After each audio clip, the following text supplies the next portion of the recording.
manolotra ny arahaba omba ampirarintsoa ho atsika tsiraray avy izay nataon'Andriamanitra andresy ahita indray izao fandaharana fotoam-bavaka izay iarahanay aminao izao manonona ny fiadanan'Andriamanitra feno ho atsika tsiraray avy ny tenako ankehitriny ary miantso anao ihany koa mba anaraka hatramin'ny farany indray izao fotoam-bavaka izao satria ny finoanay de hoe matoy ianao nataon'Andriamanitra mahita atody zao fandarana izao dia misy programan'Andriamanitra lehibe tiano tanterahana sy ho atao eo amin'ny fiainanao tsy misy zavatra kisendrasendra izany eny na de ny fahavelomanao tahaka izao na de izao taona vaovao nomen'Andriamanitra anao zao de misy zavatra goavana be tian'Andriamanitra ho tanterahana sy ho atao amin'ny fiainanao matetika nefany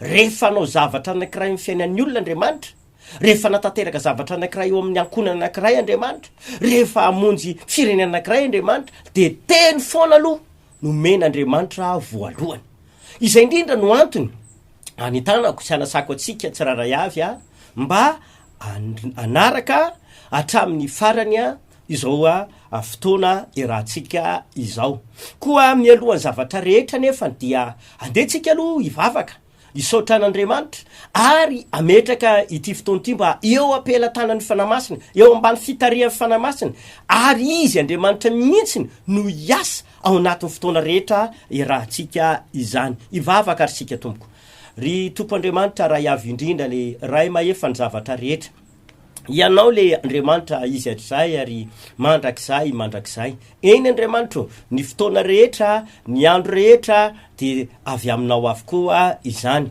koa ity fotoana zay andrenesanay ny teninao iranay mbola manatanteraka zao fotoam-bavaka izao de inonay fa avy aminao zany ka apetraka eo ambany fahefan'ny herinao eo ambany fitantananao Andriamanitra raiko amin'ny anaran'i Jesosy Kristy tompo ho tahin'Andriamanitra ny tsiraray avy ary voata zao fotoana izao mankasitraka raha izanaka fanay masono amin'ny anaran'i Jesosy tahin'Andriamanitra ny teniny amen eny ary tompoko misy lohahevitra foya ianarantsika androany de hoe anome anao arak'izay iriny fonao any Andriamanitra anome anao arak'izay iriny fonao any Andriamanitra satria moa ataoko hoe mbola ao anatin'ny fiandohan'ny taontsika zao ary mbola ataoko hoe ao anatin'ny betsaka ny mbola mifampiraroso maro reo mbola azo lazaina ihany koa fa hoe mbola manatanteraka zay mba mametrapetraka ny faniriny mametrapetraka ny vinany mametrapetraka ihany koa zay mba tanjona tiany ho tratrarina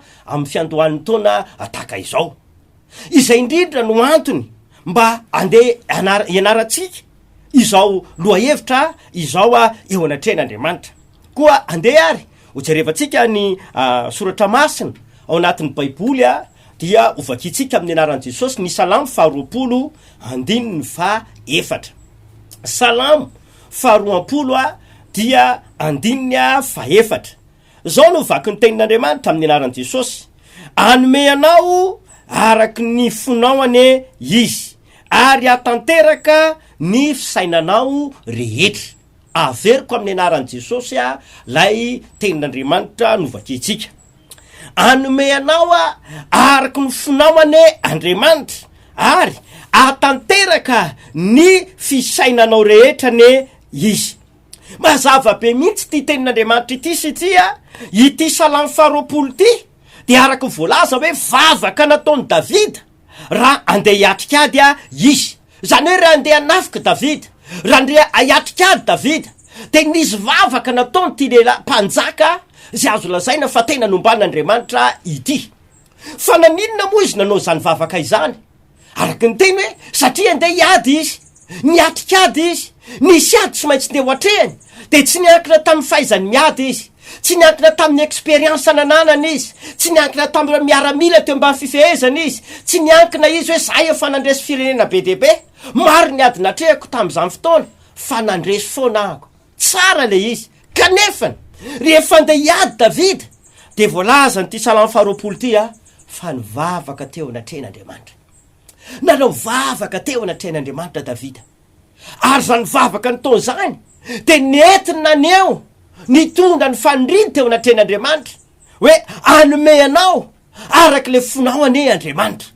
Ry ava-malala zay miainao ankehitriny, mety miatrika ady koa ve ianao, mety ao anaty ady koa ve ianao, misy ady lalovana evy am'izao fotoana izao ka tena tsapanao hoe mahavaivay ara-paky teny, mangotrakotraka zany ady izany, de andaotsika anao tahaka ny tirela araka ny fon'Andriamanitra ity Davida mpanjaka ity, rehefa tao anatin'ny ady izy de ny vavaka nataony de netiny teo anatren'Andriamanitra mihitsiny hoe anome azy araky ny fon'Andriamanitra. Novalian'Andriamanitra izy, nomen'Andriamanitra fatokisana izy fa afaka manome arak'izay irin'ny fony Andriamanitra. Rehefa vaovao ohatry zao koa ny taona dia samy manana zavatra iriny ny olona, ary samy manana izay mba etaetany fony.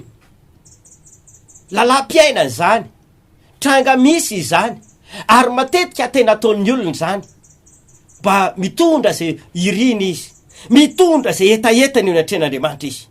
Mampanantena nefa ny tenin'Andriamanitra fa afaka manome zay iriny mifotsika Andriamanitra.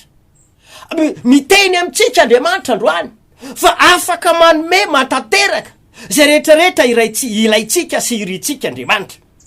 Efa niainan'ny Davida izany ka nilaza hoe izy any amin'ny Salamo fa 120 de zao volazany tenin'Andriamanitra.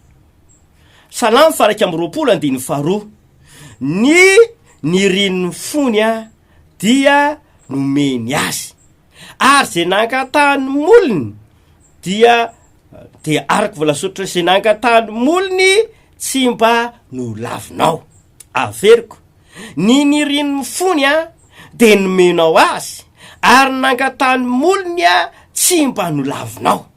Efa niainan'ny Davida zany, ary efa nandalovan'ny Davida zany, fa zay nangatahany na hoe zay nirin'ny fony de azony nomen'Andriamanitra azy. Ry havano, Andriamanitra ke ny tompony zavatra rehetra, tena misy eny Andriamanitra velona zao Andriamanitra zao ary ozy soratra masina zay nirin'ny fony de nomen'Andriamanitra, ary zay nangatahany molony de tsy mba lavin'Andriamanitra.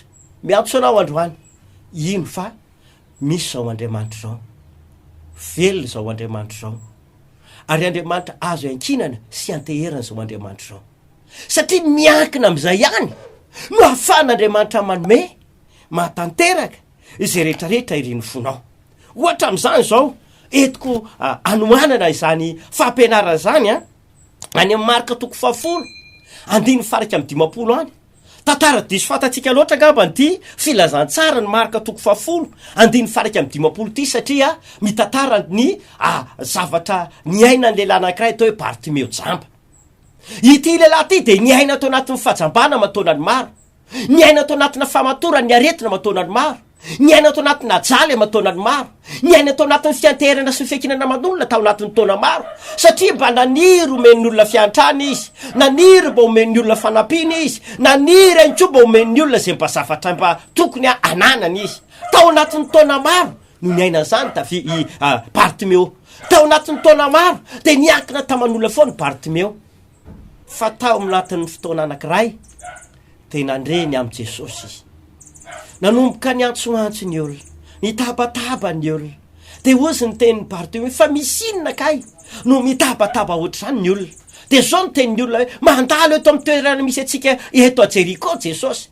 Fa vao nandrean'izany Bartimeo de zao volazany soratra masina niantsoantso izy, nanomboka ny teny izy, nomboka ny talao tamin'i Jesosy izy hoe ry Jesosy anaky Davida mba mamindrafo amiko, mba ataovy anisan'ny olona mare fanasitrana, mba ataovy anisan'ny olona mandray famindrena, hoetiko eto anatrehanao ny fanindriko androany. Fa ozy ny alin'ny fa 1:10 am'ty marika 10 ty, hoy Jesosy taminy efa tonga teo akaiky ny Bartimeo, inona ny tianao ho ataoko aminao? Tsotra le fanontaniana, mazava le fanontaniana, inona ny tianao ho ataoko aminao? Ohatra ny diky zany hoe inona kay mba irin'ny fonao, inona kay mba angatahanao? Zay nirin'ny fony de nomen'Andriamanitra, ary zay nangatahana de tsy mba lavina. Nanomboka naniry tao am-pony ny teny hoe Jesosy eo mba ampahiratana ny masoko, izay ny fanindriko. De ozy ny teny Jesosy hoe tongava aminao zany arak'ilay finonao. Zay niriny tsy mba tsy mba no lavin'Andriamanitra, zay nangatahany tsy mba lavin'Andriamanitra, zay niriny de nomen'Andriamanitra. Niaraka tamin'izay lay lehilahy jamba, lay lehilahy nijaly, lay lehilahy mba nangataka fiantrana taman'olona hatramin'izay de nahira tranomasiny. No tahian'Andriamanitra izy, afaka soma tsara le aretin'ny fahajambana zay namatra azy amapolo taonany maro, afaka soma tsara le fijaliana zay niainany amataonany maro, satria nifanena tamin'i Jesosy le loharano ny zavatra rehetra, nifanena tamin'i Jesosy le afaka mameza ireny fony. Hoy ateny alomana hoe miandoha zao ny taona, nomen'Andriamanitra taona vaovaotsika. Iza moa tsy mba manana faniriny e, iza tsy mba manana etaeta e, iza tsy mba manana vina rehefa tonga ny taona tahaka izao. Fa hoy androany, ny vinanao, ny fanirinao, ny etaetanao zay mba tianao hitranga iseho fiainanao am'izao taona vaovao zao, andao hoentiny eny atrehan'Andriamanitra, andao hoentiny eny atrehan'Andriamanitra. Anao tahaka ny Davida hoe na inona fahaizako, na inona fandresena efa hitako teo aloha, de anafika azy aho, de hiatikada azy aho, de ozy ny tenin'Andriamanitra. Lasy Davida ny vavaka teo eny atrehan'Andriamanitra, ary nampanantena azy Andriamanitra hoe anomenao araky ny fonao Andriamanitra, anomenao araka zay rehetrarehetra omponao Andriamanitra, ary antanteraka zay fisainanao rehetra izy. Ka hoy ahy zany, na inona iriny fotsika zany, na inona ihany koa fisainanao anatsika zany, am'ty taona 424 ity, andao tsika tsy salasala, andao tsika tsy salasala, fa andao hoentiny eny atrehan'Andriamanitra izany. Tsara hoe misy olona afaka manampy, mety misy olona afaka anteherana, tsara hoe mety misy zavatra azonao hoe nieritreretinao atavavoaka sy mba afaka tafita amin'ny fiainanao am'ty taona ity. Fa ny tsara lavitra ty zao, andao anao tahaka ny Davida, andao anao tahaka ny Bartimeo. Tsy ny salasala izy ireo, fa sa niankina tamin'Andriamanitra sy niatehitra tamin'Andriamanitra, nitondra ny faniriny sy ny etaeta tao anatiny. Afaka matateraka an'izany Andriamanitra, vitan'Andriamanitra izany. Samy manana zavatra irintsika isika, samy manana zay mba vision-tsika isika, samy manana zay mba etaetantsika isika zao am'izao taona 424 izao. Fa hoy aminao androany, manorevitra ahako, andao hoentinao n'Andriamanitra zany, andao iankinana amin'Andriamanitra zany, andao iantehitra amin'Andriamanitra tahaky ny Davida, andao iantehitra amin'Andriamanitra tahaky ny Bartimeo. Zany lehilahy zany zany Bartimeo zany noko fa mety noko tamin'ny fotoana fahakely mety efa ambany tsabony ray aman-dreniny. To anatin'ny taona zay mbana tsarovany saina iny koa mety efa mbana anatona mpitsabo na mpikarakara mombany amin'ny fanasitranany aretin'ny fahajambana. Fa tsy nisy nasitran azy, tsy nisy na afaka azy, tsy nisy afaka nanome fanasitranana fanafahana ho azy tamin'ny aretin'ny fahajambana. Fa nagaga de hoe rehefa tonga tao Jeriko Jesosy, nandalo tao izy, be de be ngany ny olona tao nanaraka an Jesosy e, be de be ngany ny olona teo mety samy mba nanana ny aretiny, nanana ny olana, nanana zava-manahirana anazy. Fa Bartimeo tsy nisalasala mihitsy niazo an Jesosy, tsy nisalasala mihitsy nametraka ny vinany sy ny fandriny teo anatrehan Jesosy. Ary zay no natonga le fanontaniana hoe fa inona le irinao, na inona ny tianao ho ataoko aminao. Sotra be zany, zany hoe Jesosy zany de misy zay ilain'ny olona, satria zao soratra masiny ao aminy no hitoera no fafenona rehetra, na fanasitranana io, na fanafahana io, na famonjena io, ny fiainana mandrakizay io. Zay ngana tonga ny Baiboly ny teny zay manana zanaka de manana fiainana mandrakizay, le fiainana mandrakizay de manana ny fiainan'Andriamanitra ao aminy. Ary Jesosy Kristy lalana sy famarinana ary fiainana.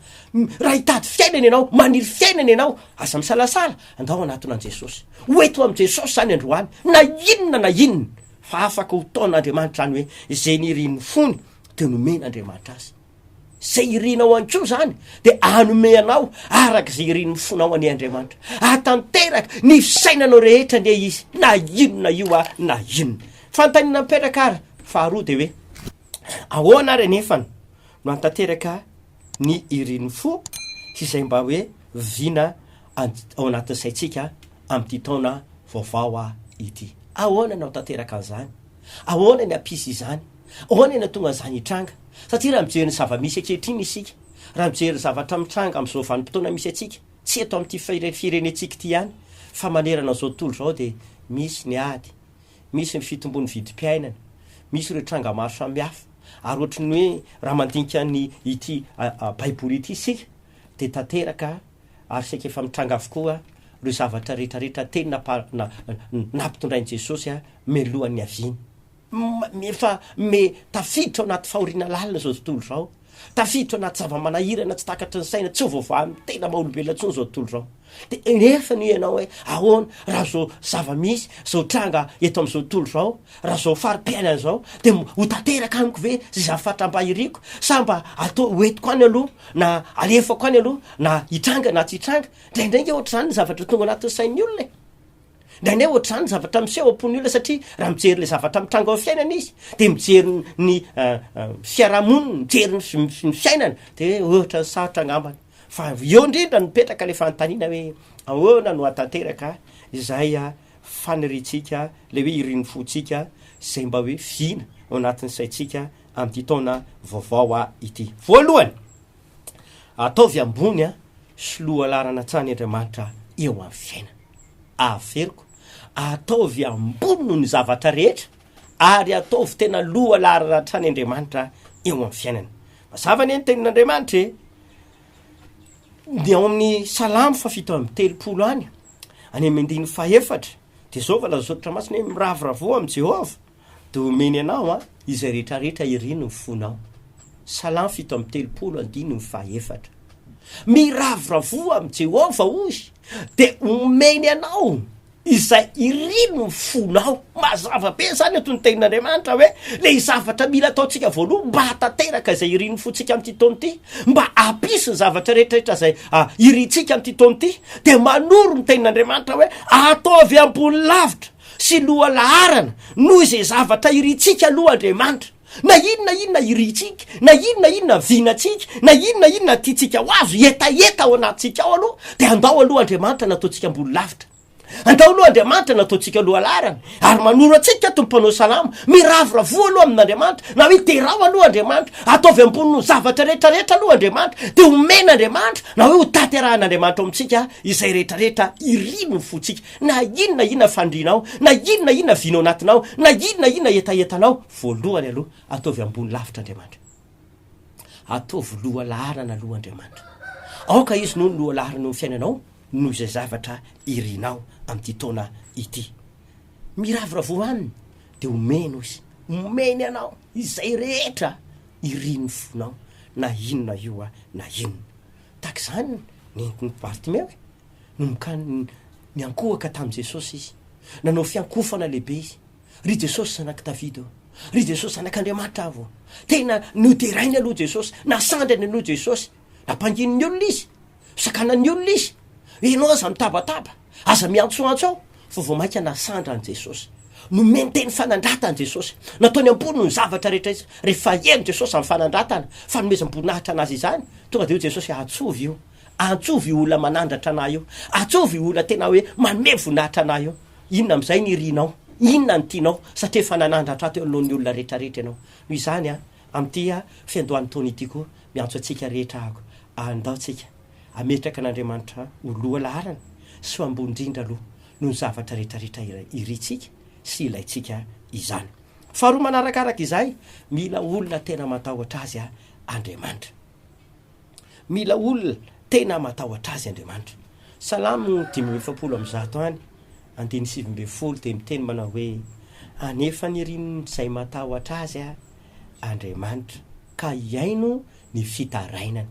Anefa ny iriny zay matahotra azy Andriamanitra, tsy hoe zay rehetrarehetra manana fandrina zany de ho tanteraka, fa ny fepetra de hoe mba hatanteraka ny zay iritsika am'ty taona ity, mba hatonga zay zavatra rehetrarehetra iritsika mba hitranga eo amin'ny fiainantsika am'ty taona ity, na ara-pitiavana io, na ara-pahasalamana io, na ho an'ny fiainan-janakao io, na ho an'ny hoavin'ny ankonanao io, na ho avinao rehetrarehetra mandrakizay io, afaka ho ataon'Andriamanitra zany, afaka ho tanteran'Andriamanitra zany. Kanefany hoy soratra masina hoe Andriamanitra de izay matahotra azy, izay matahotra azy de ny fandrizany olo zany no tanteran'Andriamanitra ary iainy fitaraina zany olo zany Andriamanitra.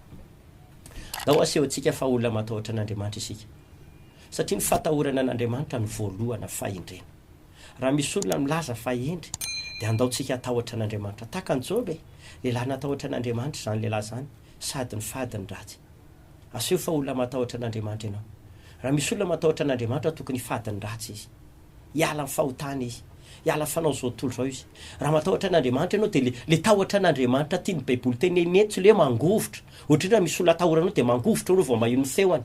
Raha vao misy olona atahoranao de mangovotra anao raha vao manatona anao izy, tsy oroorona fahoriana jaly any anaty, fa le fatahoran'Andriamanitra tia ny baiboly teneny eto hoe fanajana n'Andriamanitra. Le fanajana mihitsy hoe raha ray aho aiza zay atsako. Le fanajana n'Andriamanitra de mahatonga anao miankohaka eo anatrehany, mahatonga anao tena makatony teniny, mahatonga anao mame voninahitra anazy. Zay le fanajana, zay le tahotra tian'Andriamanitra. Tsy hoe le mangovotra any anaty, tsy le fahoriana. Ny olona matahotra an'Andriamanitra anankiray zao de le hoe manota izy, manao ratsy izy, de lasa izy mitsoaka satria izy tahotra atao anatiny. Ohatra hoe ny any Adam, satria nandika ny tenin'Andriamanitra, nandika ny teny efa natao akatoavina, de nitanjaka de lasa nitsoaka satria nisy tahotra atao anatiny. Fa le tahotra tia ny baiboly teneny eto de hoe fanajana n'Andriamanitra, anefa niriny fony zay mpanaja azy Andriamanitra. Andaotsika rehetrarehetra amin'ity taona ity tena hipetraka hoe olona matahotra an'Andriamanitra, ka anaja an'Andriamanitra amin'ny fotsika rehetrarehetra izany. Fa rehefa izany nataotsika, rehefa izany ny fiainatsika hoe ho firenena mpanaja an'Andriamanitra ny firenentsika, ho ankonana mpanaja an'Andriamanitra ny ankonatsika, ary itsika tsara evy de isany tena hoe atahotra an'Andriamanitra ka anaja azy, de inoko fa ilamina ny fiainatsika, tena ny voninahiny ny fiainatsika Andriamanitra. Ka na inona zavatra mitranga sy niseto ny fiainatsika hatramin'izay, na tamin'ny taona lasa 324 de minoko fa anova ny tantarantsika rehetrarehetra, anova ny ankonantsika, anova ty firenena mamitsika ty Andriamanitra amin'izao taona vaovao izao. Koa andao ary ho atomboka antsika tsiraray avy izany. Raha milasitsika fa tena olon'Andriamanitra, raha milasitsika fa tena vahoaka an'Andriamanitra, raha milasitsika fa tena ankonan'Andriamanitra marina, de andaotsika aneo eo anatrehan'Andriamanitra mihitsy fa olona tena matahotra azy. Mazava ny amparasoratra masina fa raha olona tena matahotra an'Andriamanitra isika de anefa ny fony izay matahotra azy Andriamanitra, anefa ny irin'ny fo zay matahotra azy. Na inona zany irin'ny fotsika, na inona fandritsika ka matahotra an'Andriamanitra isika, de anefa zay iritsika Andriamanitra, ary iaino fitarainantsika Andriamanitra. Nandray tsika mety mitaraina aman'olona fa tsy mety mahazo sitraka, nandray tsika mitaraina aman'olona fa ohatrany tsy mahazo rarina, nandray tsika mitaraina aman'olona fa ohatrany hoe tsisy miaino zany, nandray tsika mitaraina aman'olona fa tsy misy valiny koa ny fitarainana. Fa mampanantena Andriamanitra, raha tena olona matomboka matahotra an'Andriamanitra sika de anefa ny iritsika Andriamanitra, sady mbola iaino ny fitarainantsika. Tsotra be ny ilay Andriamanitra ry havana, tsy mitaky zavatra tsy ho vitatsika izy, tsy mitaky zavatra tsy ho tafavoaka anao izy, fa tsotra be ny ilay Andriamanitra, ndaotsika olona mpanaja na hoe olona matahotra an'Andriamanitra. Asay o manonoka androany, tsy andeha amina fombafomba, tsy andeha amina fahazarana fotsiny tsika amin'ny fivavahana na amin'ny fanompona zay ataotsika, fa andaotsika manomboka an'io tena hipetraka hoe olona tena matahotra an'Andriamanitra, na hoe olona tena mpanaja an'Andriamanitra marina. Mitady olona tahaka izany Andriamanitra, mitady olona toy izany Andriamanitra amin'izao fotoana izao, mba hoe tena olona matahotra anazy ny olona miantso an'Andriamanitra, olona tena matahotra anazy, matahotra an'Andriamanitra ny olona tena hoe manatona eo anatrehany. Fa raha zany ny hitan'Andriamanitra de mampanantena izy, anefa ny irin'ny fony zay matahotra azy Andriamanitra, ary iaino ny fitarainana. Narakaraka izay fahatelo, ina ihany koa ny tokony ataotsika mba hatateraka le fandritsika sy ny vinatsika amin'ity taona ity, de izao mangata zavatra amin'ny finoana. Raha angataka zavatra eny an-tren'Andriamanitra, aza mitsatotsatoka na hoe ataoko any aloha na mahazo na tsy mahazo. Fa mazava ny Matthieu 2:20 any, 2:20 de zao voalaza ny soratra masina. Matthieu 2:20 de zao voalaza ny tenin'Andriamanitra amin'ny anaran'i Jesosy Kristy no amakina ny tenin'Andriamanitra. Ary na inona no angatahanareo amin'ny fivavahana atao amin'ny finoana de ho azonareo.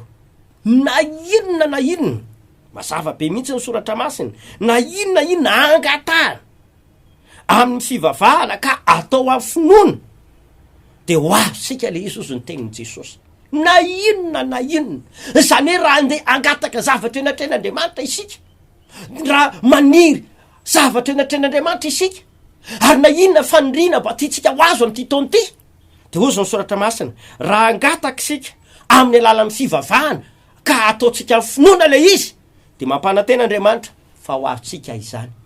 Aza miteny ianao hoe possible ve zany raha zao fiainako zao na zao zava-misy zao na zavatra hoe-pela-tanako vozy Andriamanitra eto rehefa mangataka sy mivavaka eo natrehan'ny tompo de mila atao amin'ny finoana de ho azotsika le izy. Be dehibe ireo olona nanatona an' Jesosy Kristy akoatrany Bartimeo fa nisy finoana tao anatiny de azo zay zavatra niriny, azo zay nangatahany. Ary masava be nge tena Andriamanitra tongavanao araka zay inonao, zay finoanao ihany, zay zavatra angatahanao amin'ny finoana, zay irinao ihany ka ataonao amin'ny finoana de hoy izy Andriamanitra ho azonao zany.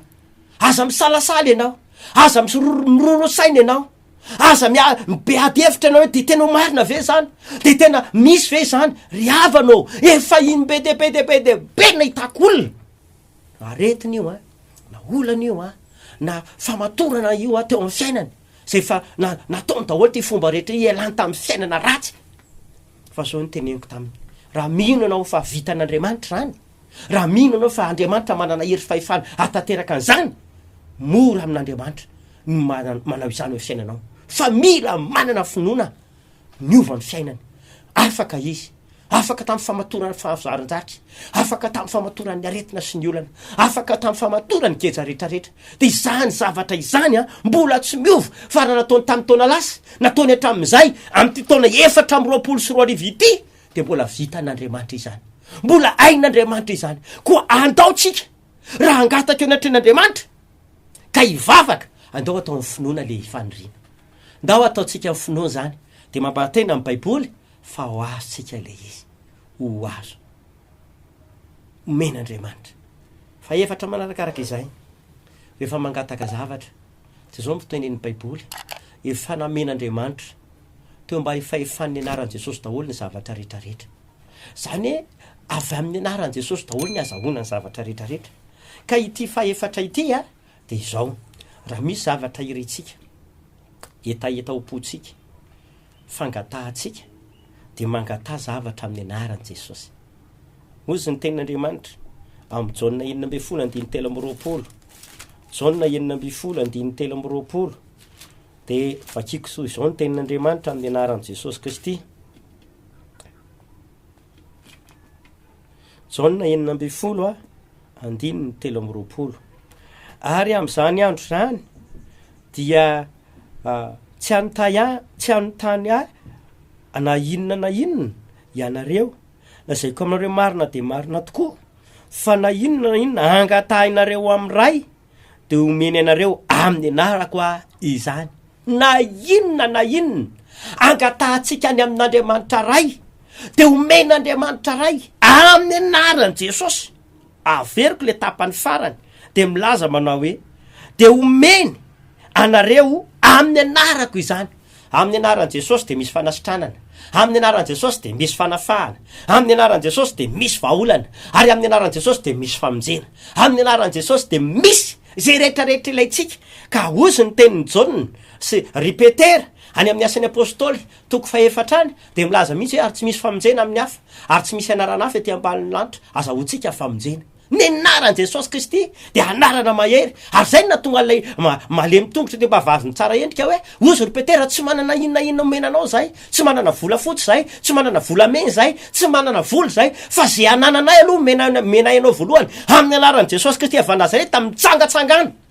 De niraisiny tamin'ny tanany de natanjaka le lehilahy de nitsangatsangana. Nefa ny efapolo taona narary, efapolo taona nalemy, efapolo taona tao voafato, efapolo taona nangataka teo mbavadiny tsara endrika. Fa tamin'ny fotoana niona tamin'ny Petera izy de zao ny tenin'ny Petera, zay anananay amin'ny anaran'i Jesosy mitsangatsangana. Tonga de teny eo ihany de sitrana le lehilahy. Androany anko zany de miatso anao ahako amin'ny anaran'i Jesosy Kristy Tompo. Raha angataka eo anatrehan'ny Tompo ianao, misy zavatra irinao amin'ity taona ity, misy zavatra angatahanao amin'ity taona ity, misy projet anao amin'ity taona ity, manana viny anao amin'ity taona ity, aza misalasala angatao amin'ny anaran'i Jesosy zany. Andaotsika angataka zavatra amin'ny anaran'i Jesosy, fa ozy ny soratra masina omen'Andriamanitra ray anareo amin'ny anaran'i Jesosy Tompo izany.